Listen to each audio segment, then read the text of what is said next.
To anyone interested in magic or to anyone already practicing, if you seek progress on your magical journey, I offer my lantern to help guide your way. Beyond what meets the eye lies the infinite divine, and it can be not only perceived but experienced, and can become a beautiful allyship. The key to unlock it is your own sincerity and dedication.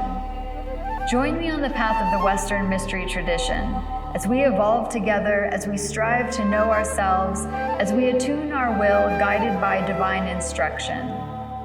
Stewarded forth by magicians of old, rituals passed across ages, from the initiates of ancient Egypt and the adepts of ancient Greece, masters of thought whose philosophies mapped the unseen and populated the divine worlds, to the even older priest astronomers who mapped the skies, and by the reverence of the Kabbalists who analyzed holy texts and kept the sacred word.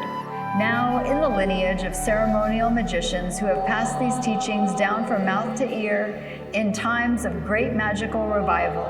we open the doors to the adytum, to the book of wisdom lying open upon the altar, and together in the name of 22 teachings, we pen the next chapter.